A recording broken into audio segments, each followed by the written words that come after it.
Bismillahirrahmanirrahim. Assalamualaikum warahmatullahi wabarakatuh. Perkenalkan, nama saya Ahmad Jumardi, NPM 140310180011 dari Fisika Unpad. Di sini saya akan menjelaskan tentang cahaya bulan yang ditulis oleh Ibnu Al-Haytham dalam bukunya, yaitu Makalah fi Daw al-Qamar, yang menjelaskan tentang cahaya dan gerakan. Di sini ada beberapa pembahasan yang saya bawa, yaitu tentang Ibnu Al-Haythamnya sendiri. Yang kedua, penjelasan tentang buku yang ditulis oleh Ibnu Al-Haytham, yaitu tentang cahaya bulan. Yang kedua, ada bulan tidak memancarkan cahaya sendiri. Yang ketiga, ada kontradiksi cahaya bulan dari matahari, dan kesimpulannya. Nah, sejarah mencatat salah satu letak dasar ilmu fisika optik adalah sarjana Islam, yaitu Ibnu Al-Haytham, atau yang dikenal di barat itu dengan sebutan Al-Hazen, atau Avenaten, atau Avenatan. Ilmuwan besar yang punya nama lengkap Abu Ali Al-Hasan Ibnu Al-Haytham Al-Bashri Al-Misri ini lahir di Basrah, Irak pada tahun 965 Masehi, yang mengecap pendidikan di Basrah dan Baghdad. Ibnu Al-Haytham atau Al-Hazen itu tidak menghiasi fisika, tidak hanya menghiasi fisika, melainkan ilmu optik, namun juga filsafat, matematika, dan obat-obatan atau farmakologi. Tidak kurang dari 200 karya ilmiah mengenai berbagai bidang itu yang dihasilkan oleh Ibnu Haytham sepanjang hidupnya. Nah, karya utamanya itu tentang optik. Tentang optik, yang mana naskah aslinya itu, naskah asli dalam bahasa Arabnya itu telah hilang, namun terjemahannya dalam bahasa Latin masih ditemukan. Ibnu Al-Haytham ini mengoreksi konsep konsep Ptolemeus dan Euclides tentang penglihatan. Menurut kedua ilmuwan Yunani itu dijelaskan bahwa mata itu mengirim berkas cahaya visual ke objek penglihatan sehingga sebuah benda dapat terlihat.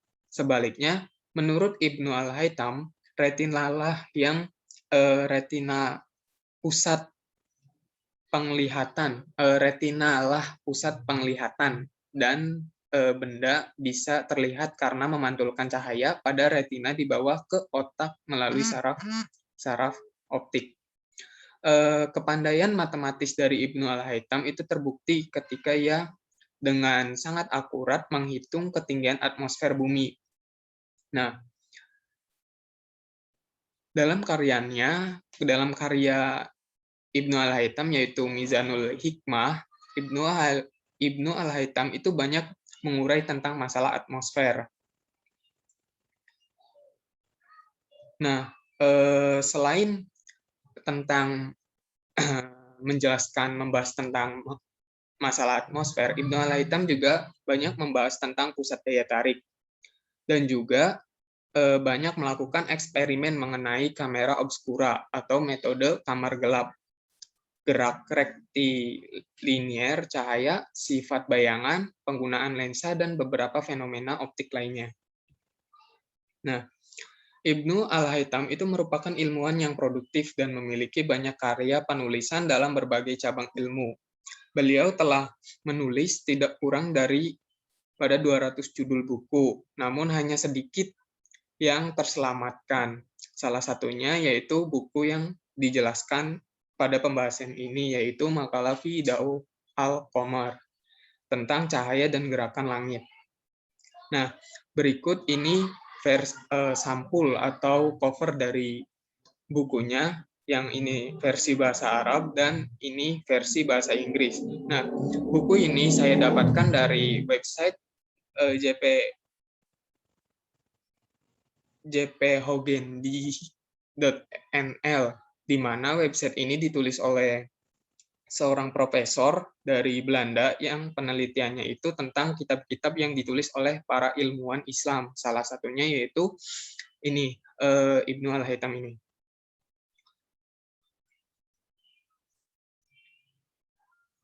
Nah, dari buku ini, yaitu Makalah fi Daw al-Qamar, ini banyak membahas tentang cahaya bulan, cahaya dan cahaya bulan.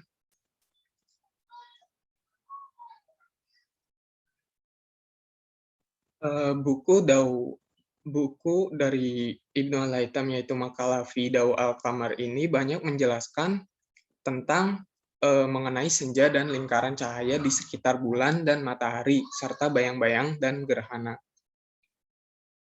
Selanjutnya, kita memasuki pembahasannya, yaitu yang pertama cahaya bulan. Bulan adalah satu-satunya satelit alami yang dimiliki oleh bumi. Jika dilihat dari posisinya, itu bulan adalah benda angkasa yang paling dekat dengan bumi. Bulan juga menjadi benda kedua yang paling terang setelah matahari dan satu-satunya permukaan benda langit yang diamati dengan mudah. Bulan adalah bola batu raksasa yang mengitari bumi. Permukaannya itu gersang, dipenuhi kawah yang berasal dari ledakan meteorit dari miliaran tahun. Bulan juga itu mungkin terbentuk saat planet lain bertubrukan dengan bumi muda. Nah, pecahan bulan dari peristiwa itu muncul bersama dan membentuk bulan.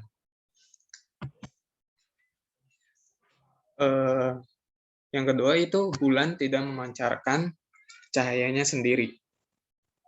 Matahari itu bisa memancarkan cahaya sendiri ke bumi, karena matahari adalah sebuah bintang yang memiliki sumber cahayanya sendiri.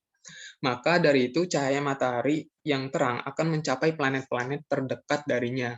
Namun, hal ini tidak berlaku atau tidak terjadi pada bulan. Bulan itu berbeda dari benda-benda langit lainnya, karena fase-fasenya yang berbeda dalam hal cahaya. Beberapa bagian bulan terang pada satu waktu, sementara bagian yang sama tampak gelap di lain waktu. Nah, berdasarkan pengamatan, itu para ahli menyimpulkan bahwa bulan itu tidak memiliki cahayanya sendiri, tetapi memperolehnya dari sumber lain. Lalu, dari mana asal cahaya bulan? Nah, para ahli itu menyimpulkan bahwa bulan itu mendapat cahayanya itu dari matahari yang nantinya akan dipantulkan kembali ke mata.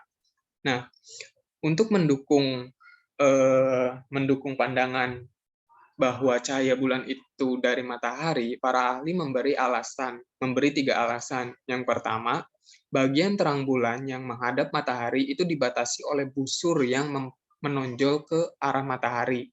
Yang kedua, semakin dekat dengan matahari, semakin kecil bagian bercahayanya. Yang ketiga, itu bulan purnama tampak terang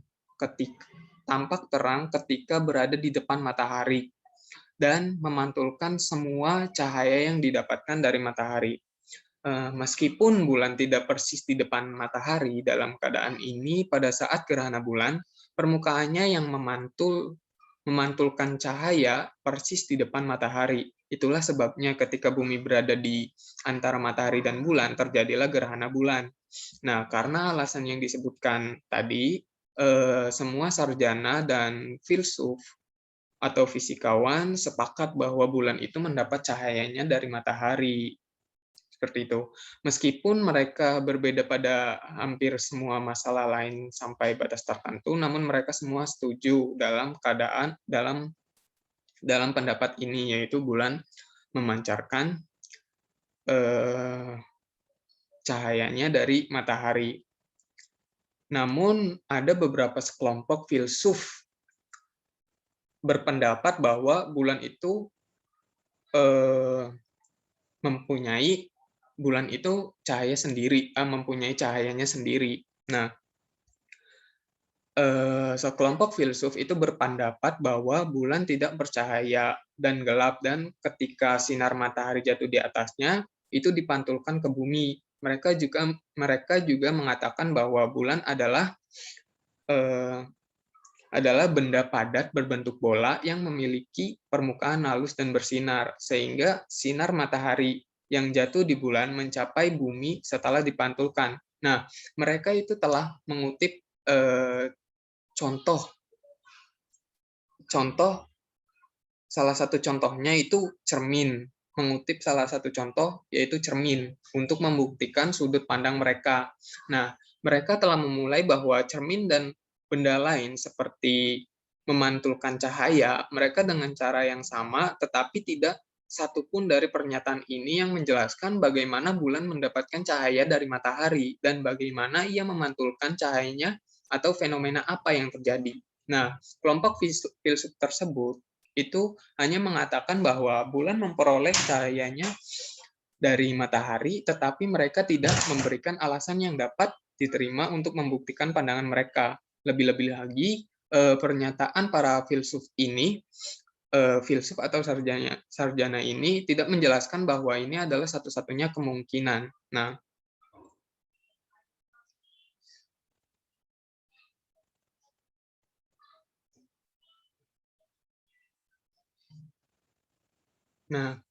para penyelidik atau para eksperimen yang menyelidiki tentang masalah ini memulai studi mereka tentang masalah yang berdasarkan pengamatan terhadap benda-benda langit yang bercahaya seperti bintang ataupun yang lainnya.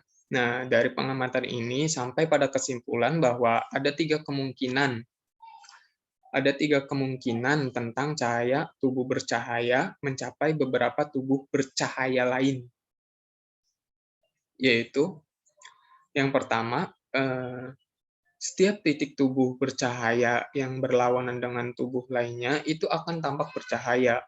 Nah, ini adalah kondisi dalam kasus badan yang bercahaya sendiri.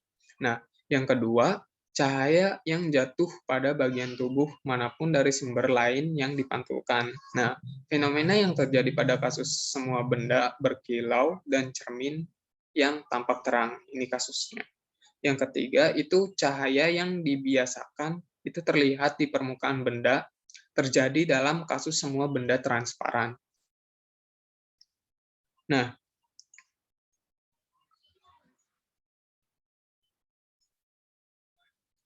ketika kita mempelajari cahaya bulan pada kondisi cahaya di atas, kita belajar bahwa setiap bagian bulan yang muncul di depan matahari itu terlihat terang. Tetapi sebenarnya hanya bagian bulat yang bercahaya yang menghadap ke matahari. Ini adalah pengamatan sehari-hari ya, yang umum dan tidak ada yang berbeda dalam hal ini.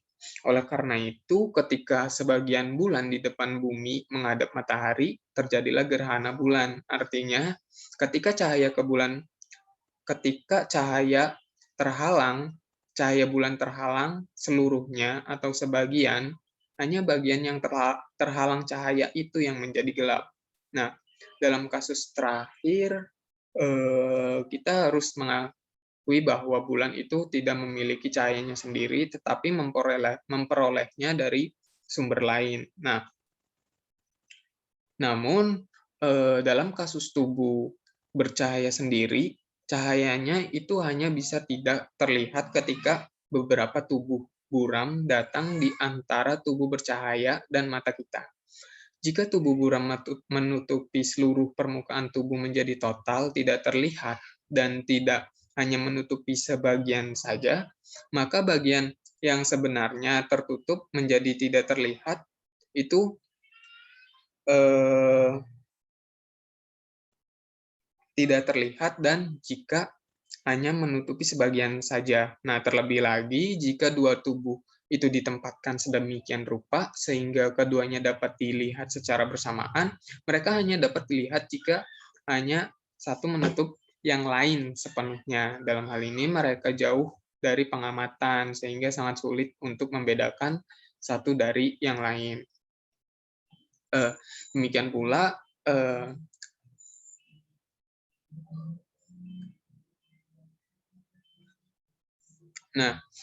dapat dikatakan bahwa bagian terang bulan itu mengarah ke bagian atas matahari, di bawah gerakannya yang disebutkan tadi. Bulan itu bergerak tetap pada jarak yang konstan dari matahari. Bagian terangnya mulai terlihat bagian demi bagian. Akan ada setengah lingkaran imajiner yang terbentuk selama gerakan ini. Ketika bulan berada tepat berlawanan dengan matahari, setengah lingkaran yang bergerak karena revolusi bulan dan bagian bawah bulan itu cerah. Tetapi saat bulan menghadap matahari pada posisinya, bagian bulan yang terang tampak redup dan ketika gerakan ini berlanjut, terjadi pergantian dan penyusutan bulan. Proses ini berlangsung terus-menerus. Demikian pula dapat diasumsikan bahwa bulan adalah benda bulat dan bercahaya sendiri dan seluruh permukaannya itu bercahaya, tetapi dikelilingi oleh setengah lingkaran lain. Nah, kedua penyebab ini membuktikan bahwa fase-fase bulan itu tidak memberikan bukti yang cukup untuk untuk asumsi bahwa bulan memperoleh cahayanya dari matahari, kecuali kedua argumen ini dibantah, tidak dapat dibuktikan bahwa bulan itu gelap dan tidak bercahaya. Nah, tetapi penyelidik berpendapat bahwa jika sifat-sifat langit yang diasumsikan oleh para filsuf itu diakui, maka ketika bulan dan matahari berlawanan untuk mencapai yang lain pada saat gerhana bulan, bulan purnama harus terlihat sebagai benda bercahaya. Sebagian bulan menjadi gelap hanya karena bumi berada di antara matahari dan bulan. Peristiwa ini adalah satu-satunya alasan untuk menegaskan bahwa bulan itu mendapat cahayanya dari matahari. Nah, mengingat argumen tadi, keberatan tersebut keberatan tadi bahwa bulan itu memiliki bahwa bulan itu mempunyai cahayanya dari matahari itu tidak mengingat argumen tadi ya tentang cahaya bulan yang dari matahari itu tidak perlu dibahas secara rinci, tetapi kita harus tahu sejauh mana keberatan atau kontra tadi tersebut valid. Nah, jadi jika kita mengakui bahwa bulan memiliki cahayanya sendiri, maka terjadinya gerhana bulan dan perubahan bentuknya itu dapat disebabkan oleh empat kemungkinan. Empat kemungkinan, yaitu perubahan volume bulan, perubahan jarak antara objek dan mata, yang ketiga perubahan bentuk dan masuknya beberapa benda asing antara mata dan tubuh itu. Nah, jika salah satu atau beberapa penyebab ini ada, tubuh tampak berubah bentuknya jika kita mempertimbangkan cahaya bulan. Tidak dapat disangka fakta bahwa volume bulan itu tidak berubah. Adapun perubahan jarak adalah fakta yang diketahui bahwa perubahan yang terjadi pada bentuk objek tubuh yang terlihat. Karena perubahan jarak ini hanya akan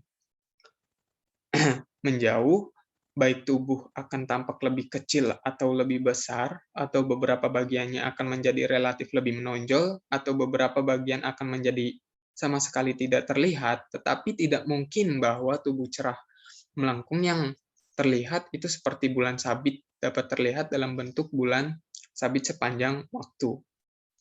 Nah, jika cahaya bulan adalah miliknya sendiri atau mempunyai cahayanya sendiri, maka ada dua kemungkinan perubahan bentuknya pada saat gerhana. Entah beberapa benda lain berada di antara bulan dan mata, atau perubahan bentuk bulan disebabkan oleh beberapa pengamatan yang salah. Mungkin juga kedua fakta ini menjadi penyebab perubahan bentuk bulan. Jika kita menerima kemungkinan pertama, maka tubuh bulan itu harus berlawanan dengan bagian bulan yang menghadap matahari.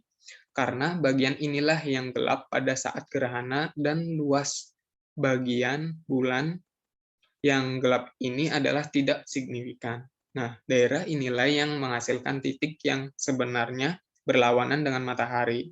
Jika benda yang mengintervensi tersebut bertanggung jawab atas perubahan bentuk bulan yang terlihat pada saat gerhana, maka pada saat ini semua bintang yang berada di dekat bulan juga harus mengalami gerhana. Tetapi ini tidak terjadi, dan banyak planet yang lengkap dan bergerak seperti itu. Yang mirip dengan bentuk bulan, tetapi sebagaimana adanya ini pengamatan umum bahwa pada saat gerhana bulan, tidak ada bintang lain di planet ini yang mengalami gerhana. Selain itu, bulan pada saat gerhana dapat berada di sekitar beberapa bintang lengkap lainnya. Dalam hal ini, perubahan bentuk bulan pada saat gerhana akan disebabkan oleh benda yang mengintervensi, dan semua bintang seperti itu juga tidak akan terlihat, yang juga bertentangan dengan fakta yang diakui. Tidak diragukan lagi, ini adalah argumen yang sangat meyakinkan bahwa jika ada beberapa benda yang mengintervensi beberapa benda langit lainnya, itu mengalami gerhana secara permanen. Nah, bagaimanapun juga tidak benar juga bahwa cahaya bulan itu adalah miliknya sendiri pada saat gerhana. Seperti itu.